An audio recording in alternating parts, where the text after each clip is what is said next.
I think, and do you want to just leave this? It is, this does look like it has some real gold leaf on it. So Yeah. my instinct would be to leave this as part of the antique look. Okay. Okay? Frame apart, I have a machine called the Morso Chopper. Has really sharp blades. And you reshave this so you get a clean, perfect 45. In this case, I won't do that. Okay. Because we don't want to mess with this. Right.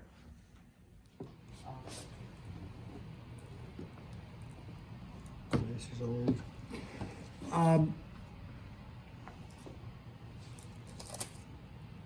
Is this wood here too? Yes. Okay, so really huge old frame. So what we need to do, because once we rejoin these corners, Yep. they're not going to be strong enough to hold together. So what we do is, Kelly, can you get a build-out example all the time? It's not going to be glued onto it, so it will come off, leaving the antique frame completely intact in the future. But this is a build-out. Yep.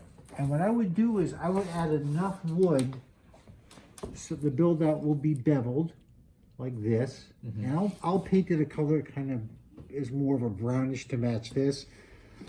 It will be inset a little bit and it will come up and be deep enough to allow this to be pinned in normally. Does that make sense? Yeah. Okay, so Kelly, so in other words, this won't be jutting up anymore.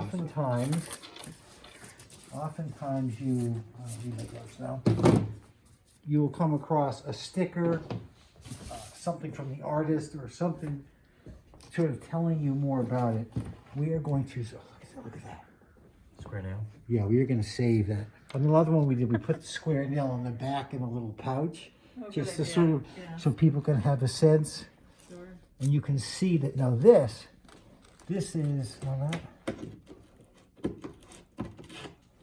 that's another square nail. Yeah, it is. Wow. Well, you got lucky because this is acid burn. Yeah. This is because this is not an acid-free mat board, and if you stay with this mat board, we'll put an acid-free liner on it. Okay. This appears to have almost no light damage. Yeah. Yeah. Hey, wait a minute. Is it canvas? I don't think it's a canvas, but it's like it's stretched. It looks like it's stretched. It is, isn't it? Oh, this is getting better by the minute. If I mean, do you think I should keep this mat board? I mean, my instinct would be to replace this mat. Yeah, that's what And we were we talking about. we can get you a fillet that's close to this shape and feeling. So of Yeah. course that's going to add to the price. Right. And then it should have UV glass on it. But you can see just a little bit of charcoal coming up. Yeah. So it's stable, thank God. It's not like charcoal falling off everywhere. Yeah. But be aware when we do get this frame, you may find that over time or whatever, a little bit of that charcoal comes up onto the glass. Yeah. Okay, this is the piece freed from the frame, as you saw a little earlier. And a couple things to keep in mind. This is acid burn from a non-acid free mat board. And so what you want to do when you have acid burn on something and it's not going to a conservator to be deacidified, you want to put a buffered mat board on this, which has calcium carbonate, which helps neutralize the acid. So this is the mat that we've made for this. It has a fillet, and this is a buffered board, but what you have to do is build the board out flush with the fillet like this. So these are strips of a buffered acid-free rag board.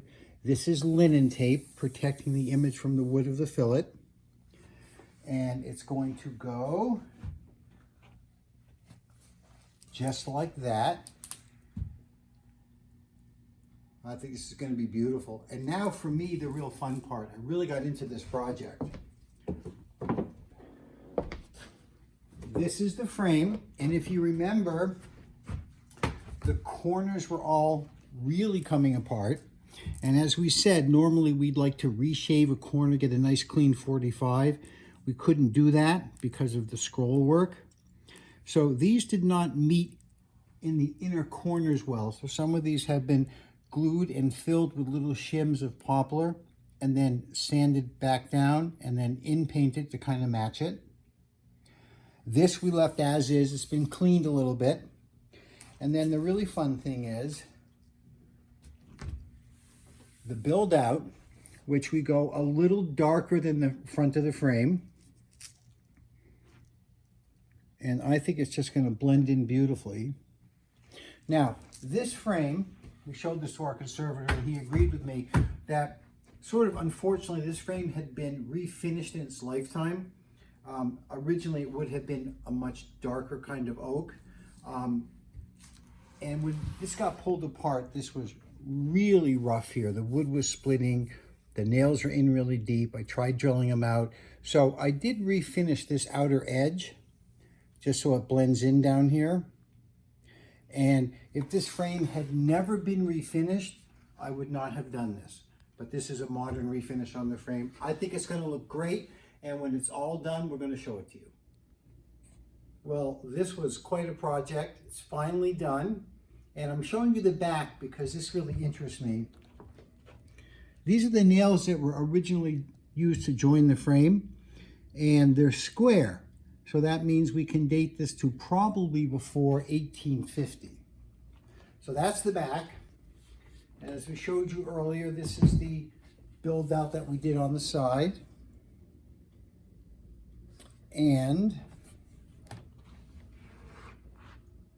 there is the front, little piece of tape right there. Got it. There is the front. The fillet and the mat board match the old one almost exactly. The corners are beautifully joined and solid. This is going to last another 150 years.